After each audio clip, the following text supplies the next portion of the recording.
마음으로 읽는 달라이라마.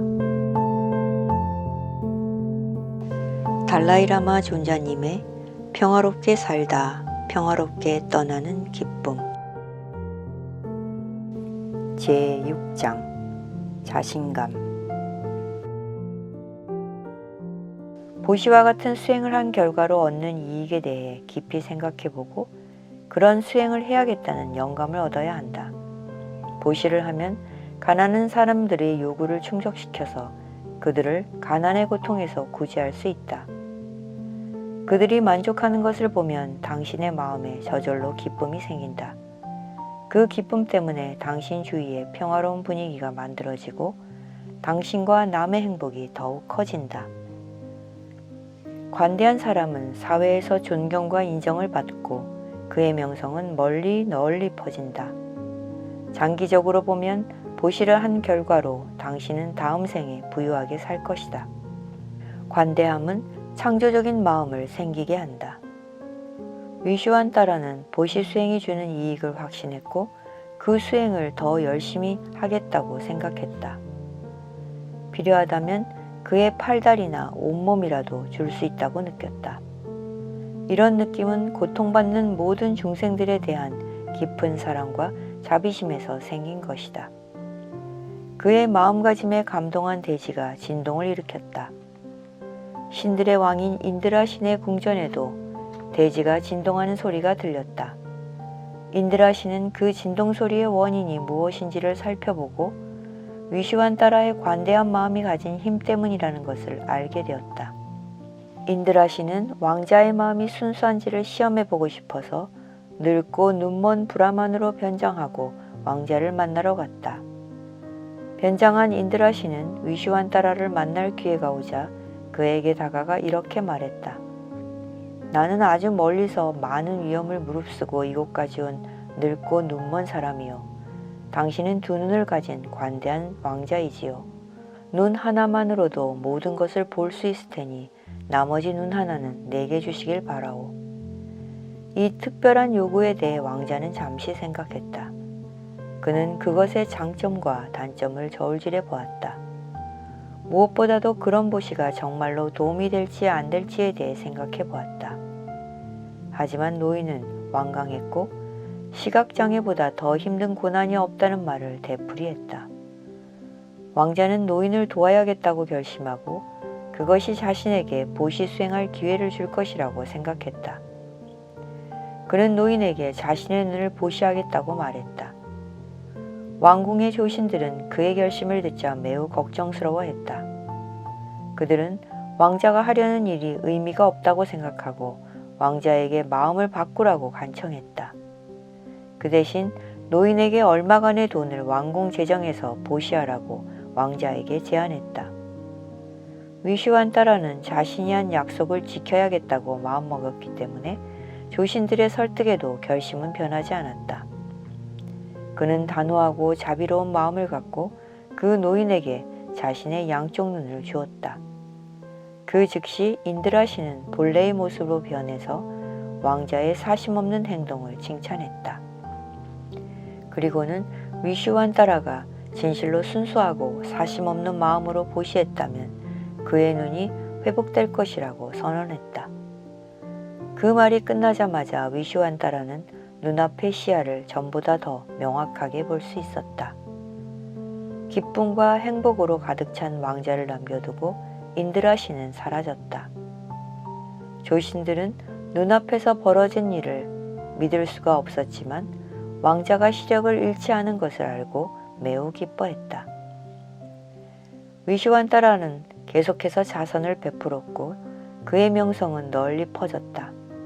사람들이 아주 어려운 상황에 처해 있는 것을 본 왕자는 비싼 코끼리를 주어버렸다.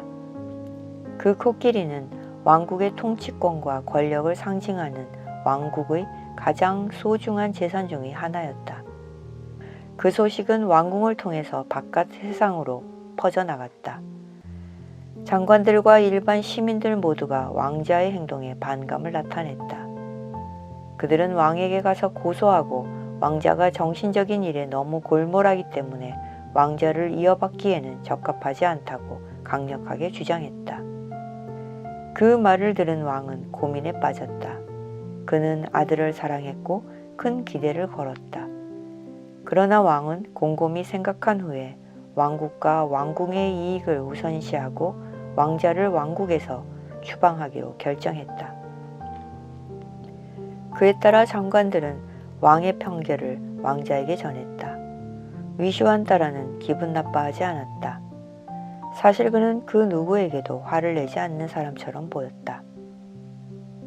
그는 기꺼이 아버지의 결정에 따르겠지만 그의 아내와 아이들을 왕궁에 두고 혼자 떠나고 싶다고 대답했다. 하지만 아내인 마드리 공주는 그와 함께 가겠다고 고집했다. 그래서 위슈안따라와 그의 가족들은 왕이 준 선물만을 가지고 왕궁을 떠났다. 왕자는 왕궁을 떠나면서 조신들에게 승려들을 존경하고 그들의 요구를 들어주라고 당부했다. 또 왕궁은 가난하고 버림받은 사람들을 계속해서 보살펴줘야 한다고 덧붙였다. 마지막으로 그는 왕국과 백성들을 위해서 항상 기도하겠다고 약속했다. 왕자는 숲속의 한적한 곳에 머무는 것이 정신적인 목표를 추구하면서 사는데 적당할 것이라고 생각했다. 그와 가족들이 정착할 곳을 찾아다니는 동안에 그들에게 적선을 청하는 사람들을 만났다. 왕자는 아직도 왕궁에 살 때처럼 관대해서 그의 소유물을 하나씩 나눠줬다. 그들이 정착할 곳에 도달했을 때 왕자는 이미 말과 마차를 포함해서 그들의 소유물 전부를 주어버린 후였다. 왕자와 아내는 아이들을 하나씩 품에 안고 숲속의 개간지에 도착했다. 아이들이 아직 어려서 아내의 삶이 고달팠다. 위슈안따라는 그의 새로운 생활을 다른 관점에서 보았다. 그의 새로운 생활은 그가 명상을 해서 정신적 통찰을 얻을 기회라고 생각했다. 그것은 왕궁에 살 때는 할 수 없는 일이었다. 하지만 그런 생활이 가족들에겐 힘든 것이다. 수입이 없었기 때문에 아이들은 항상 배고팠고 아내는 매우 고통스러워했다. 왕자는 명상에 몰두하고 있었기 때문에 아내가 음식을 얻으러 다녀야 했다. 그런 상황에서도 위슈안따라의 관대함을 칭찬하는 명성은 계속해서 퍼져나갔다. 그 칭찬은 자식이 없는 노부부의 귀에도 들어갔다. 그들은 왕자에게 아이들을 달라고 청해서 그 애들을 하인으로 쓰면 어떨까 하고 생각했다. 그는 마드리 공주가 음식을 구하러 나가는 시간에 맞춰 왕자에게 가서 청을 했다. 그는 아이들을 정말로 사랑했지만 그는 보시 수행에 전념하고 있었다. 노부부가 간곡하게 청하고 있었기 때문에 그는 대단히 난처한 상황에 놓여 있었다.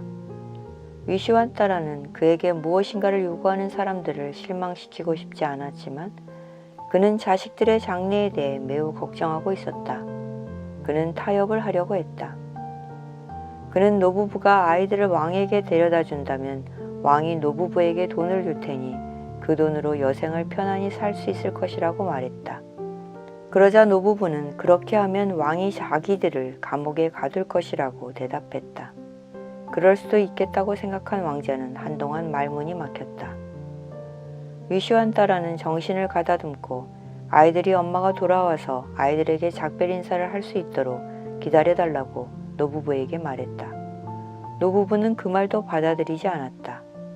아이들의 엄마가 방해해서 왕자의 보시 수행을 막아서 자기들이 유용한 하인들을 얻지 못할 거라고 노부부는 말했다. 마지못해서 위슈안따라는 양보하고 노부부의 소망을 들어주기 위하여 자신의 귀여운 자식들을 내어주었다. 아내가 돌아와서 아이들이 없어진 것을 알고는 기절해버렸다. 위슈안따라도 절망에 빠졌다. 정신을 회복한 그들은 서로를 위로했고 위슈안따라는 모든 중생의 이익을 위해서 일하겠다는 결심을 새롭게 다졌다. 그들이 숲속에 숨어 계속해서 전처럼 사는 동안에 인드라시는 위슈안따라가 자식들을 보시했다는 소식을 듣게 되었다. 신들의 왕인 인드라시는 깜짝 놀랐다. 그는 위슈안따라의 마음이 얼마나 훌륭한지를 다시 한번 시험하기로 하고 왕자로 변쟁해서 그에게 나타났다. 위슈안따라는 손님을 성심껏 대접하고 도와줄 일이 있으면 말하라고 했다. 손님은 위슈안따라의 관대함에 대해 명성을 많이 들었다고 하면서 덧붙였다. 내가 들은 말이 사실인지 모르겠는데 당신이 친자식들을 남에게 주어버렸다면서요? 위슈안따라가 진심으로 보시한다는 것이 세상 곳곳에 알려져 있다고 말하면서 왕자를 계속해서 칭찬했다. 왕자가 이제까지 그 누구도 실망시킨 일이 없었다는 말까지 한 손님은 자기에게도 특별한 청이 있다고 말했다. 위슈안따라는 그에게 말하라고 하면서 자기가 요구를 들어주겠다고 했다. 손님은 말했다. 나는 혼자 사는 외로운 사람입니다. 부디 당신의 아내를 내게 주어서 내가 위로받고 살아가는 의미를 찾게 해주십시오. 위슈안따라는 매우 혼란스러웠다. 그는 자신의 착한 마음이 시험을 받고 있다는 것을 알고 어쩔 줄 몰라 있다. 사랑하는 아내는 그에겐 유일한 희망이었고 버팀목이었다. 그의 생존 자체가 위태로워진 것이다. 그녀도 그를 사랑하기 때문에 헤어지면 견딜 수 없을 고통을 겪을 것이다. 위슈안따라는 말문이 막혔다. 그런 긴장을 느끼면서도 그는 자신이 모든 중생들을 고통에서 해탈시키려는 정신적 목표를 위해 노력하고 있다는 것을 기억했다. 그의 아내인 마드리는 그에게 자기를 보내지 말라고 간청했다. 위슈안따라도 그런 이별이 얼마나 힘들지 알았다. 하지만 손님은 만일 위슈안따라가 아내를 자기에게 주지 않는다면 그가 보시 수행의 약속을 깨뜨리는 것이 될 거라고 주장하면서 자신의 청을 들어줄 것을 강요했다. 그렇게 되면 자신도 살고 싶은 의지를 잃게 될 거라고 손님은 말했다. 위슈안따라는 그의 아내를 위로하려고 애썼다. 그는 중생들의 이익을 위해 보시한 결과로 얻을 장기적인 이득을 아내에게 설명했다. 그는 자기들이 고통받는 중생들을 눈앞에 두고 실망시켜서는 안 된다고도 말했다. 드디어 위슈안따라는 사랑하는 아내를 외로운 남자에게 주기로 동의했다. 위슈안따라의 용기와 착한 마음은 헛되지 않았다. 그와 아내와 아이들에게 아주 큰 행운과 기쁨이 찾아왔다. 손님이 마드리의 손을 잡고 걸어가고 있을 때 손님의 모습은 사라지고 그 자리엔 인드라 신의 형상이 나타났다. 인드라 신은 위슈안따라의 선행을 칭찬하고 그를 사람들 가운데서 사자처럼 용감한 사람이라고 불렀다. 또 왕자의 훌륭한 마음이 세상에 널리 알려질 거라고 예언하고 그가 보시 수행을 실천하고 있다는 것이 입증되었다고 말했다. 인드라 신은 위슈안따라와 그의 아내를 되풀이해서 칭찬하고 나서 그들이 왕궁으로 돌아갈 때가 되었다고 말했다. 또한 노부부가 위슈안따라의 자식들을 왕궁으로 데려오도록 주선했다. 왕은 왕자의 가족들이 왕궁에 돌아온 것을 보자 대단히 기뻐했다. 왕궁 전체가 흥에 겨워했다. 그리고 얼마 후에 왕자는 왕위를 물려받았다. 그는 종교적인 왕으로서 나라를 다스렸고 백성들 사이에 평화와 화목이 가득했다. 이런 이야기는 단지 귀를 즐겁게 해주는 동화가 아니다. 우리는 그런 이야기를 들으며 교훈을 배우고 영감을 얻어야 한다. 티베트 격언에 이런 말이 있다. 과거의 도가 높은 수행자들의 전기는 다음 세대의 제자들을 위한 정신적 가르침이라고 생각해야 한다.